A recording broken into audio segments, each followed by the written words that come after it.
They're all different. That's what makes them all the same.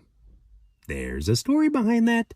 This is your daily message from Chad number 1122 to upgrade your mental game today by telling yourself a better story. Because the most important story you hear is the story you tell yourself. This message is dedicated to David Sinra. Here's the upgrade. You think you'll rise to the occasion when all hell breaks loose, but upgraded thinking does the real work before all hell breaks loose. Here's the story.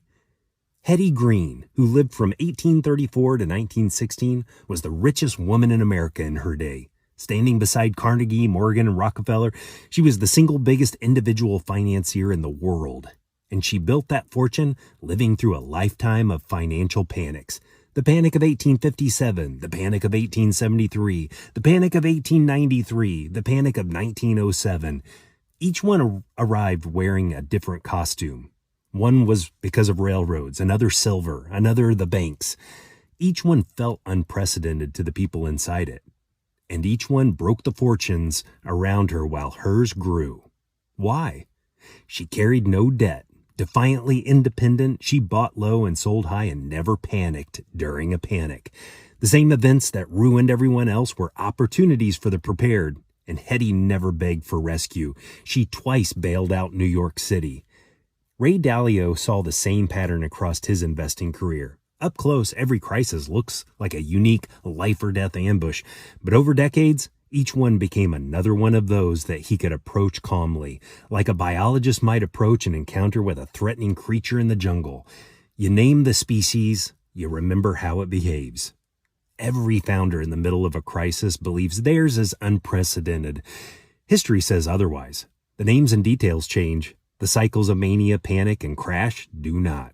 History doesn't repeat. Human nature does. So if the crisis is always the same, why do the outcomes differ so wildly? Because the crisis is the constant. You are the variable. In 1920, the American economy collapsed and car demand collapsed with it.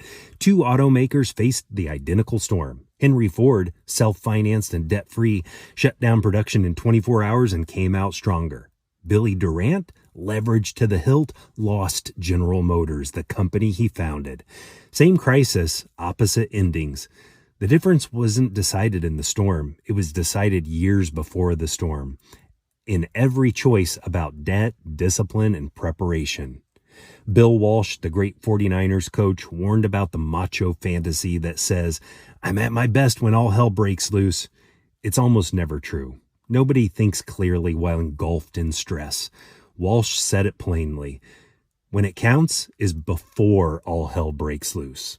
If you're constantly throwing Hail Marys, it's because you didn't prepare. The better story to tell yourself is, this is another one of those. Your crisis feels unprecedented. They always feel unprecedented. And that's exactly what makes them all the same.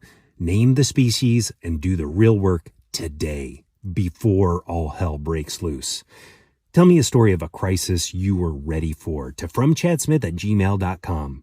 Send someone a text and ask them, what was the last crisis you weren't prepared for? You can get a free copy of my book, The Most Powerful Story in the World, by going to fromchad.gumroad.com.